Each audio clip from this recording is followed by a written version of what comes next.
Hi everybody, I'm Bill Sanders and this is Watch Art Sci, the art and science of watch collection.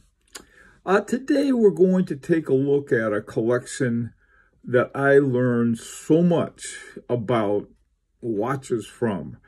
And I learned it in this way. When I first saw it, there was a bunch of Japanese watches and with a single Swiss watch. Oh boy, it turned out to be the coolest collection.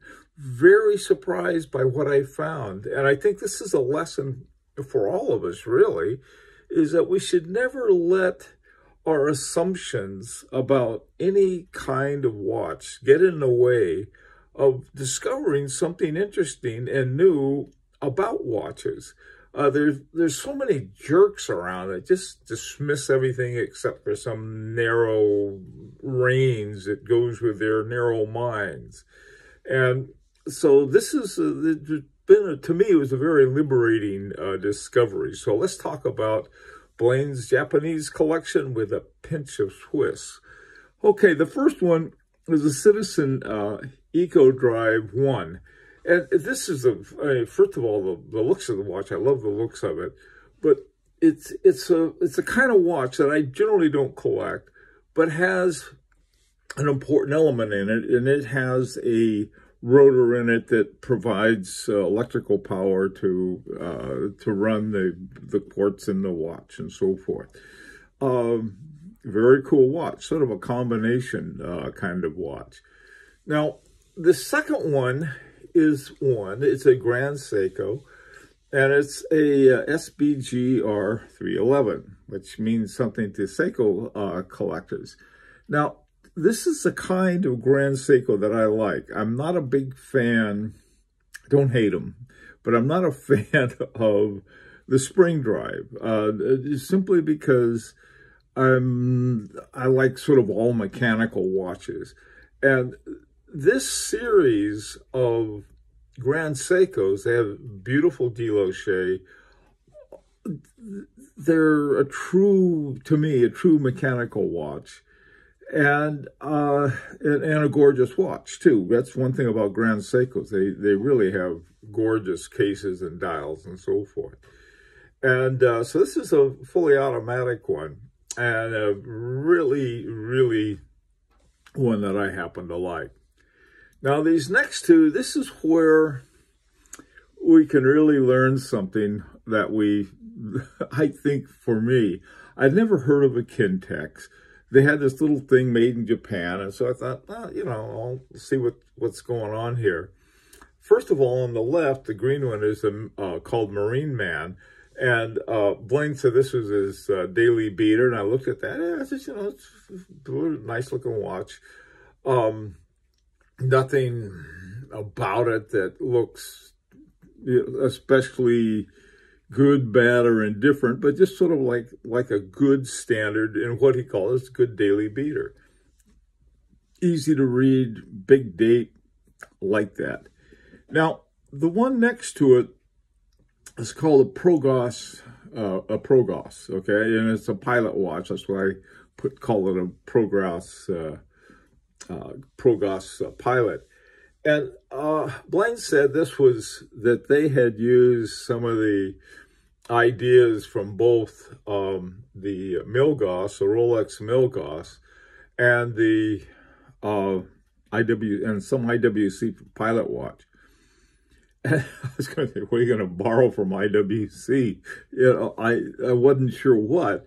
You have the little crooked part of the second hand there that like the lightning bolt from the Milgauss, but not very much. And but it's just sort of like a straight up automatic watch with good Gauss protection to it, good anti-magnetism. This is cool, and I like the looks of it too. Now, the Kintex watches, I didn't know much about them, so I was looking at them. They're an interesting thing. They're not a cheap watch, but they're not real expensive. They range from around $700-ish and to $1,400, right in that range in there. And you can, of course, you can find them, and they have a pretty good range of prices on these. But they're an interesting watch, and one I didn't know anything about. Like I said, this is what I like about if you look at some collection with a set of assumptions, you're not going to learn anything. And this one's got plenty of lessons for me. Now, this next one is the Omega Speedmaster Mark II reissue. This was one that Blaine said he was really interested in getting the coaxial, the George Daniels escapement in a watch. And so this was one that he thought, well, this would do a good job. And I've noticed that there has been a lot of browns, sort of fall colors in the watches that Blaine collects. This is the colors I like too. And this particular one is the Omega Speedmaster coaxial chronometer. So it's also a chronograph too. So there's a lot to this watch for collection. Now the other ones are all Japanese watches, but they're all interesting Japanese watches. Now this next to is the Orient Star and Seiko Presage. Again, this is a Presage that is, I believe, before, I think they had some quartzes in some of the Presages. They may have even had something like the spring drive, I'm not sure. But anyway, we'll talk about that in a second. The first one, the one on the left, is the Orient Star. It's a good looking watch. The thing that's most interesting to me was they put a little hole in there so you could see part of the movement over there around 9 o'clock. I'm not sure what that is. It looks something is sort of trying to peek through it. It looks a little like the balance wheel on it, so you can see the old balance wheel going. And then it has a power reserve indicator up there at 12 o'clock. A little retrograde thing that you can see how close you are to zero. This one's about 30 right now. Now on the right is one that is, again, this is a Seiko Presage. It has a power reserve indicator over at 9 o'clock. And then below, the subdial is called a date subdial, which I thought, had to look at that thing. At first I thought, sometimes they'll have a second hand at 6 o'clock, and they'll have it divided into two 30-second things, so it goes a little faster, so it can go around twice for each minute. This one is the date hand, a hand date that they have down there, which I thought was really cool. Something about hand dates that I like, and this one I certainly do. So again, this is neither watch had I ever heard of, knew nothing about, and I find both of them, very interesting watches. Now, this final one is one that again, is something I didn't know much about. Seikosha Precision is the name of it. And this was given to Blaine by his father-in-law. And it was from the 1930s. And what he did, he had it refurbished, had a new mainspring put in. He says it's been running great for the last couple of years. But the thing I liked about it is the font used for the Arabic numbers around it. And that 4 is, I don't know, it's a peculiar 4 with a little plus sign over to the right as the tail of the 4 goes out. And that's on my Vacheron Constantine's Historique 1921. That's a picture of it there over on the far right. You can see it has the same 4, the same fonts.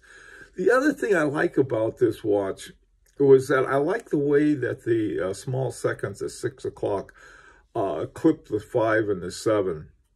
I don't know why. A lot of people drive them crazy, but not me. I think it's sort of cool. You just pop it there. You can tell it's a 5 and a 7. There's no 6, but it's 6 o'clock.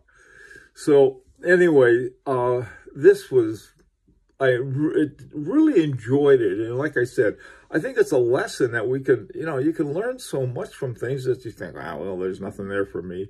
Well, there is.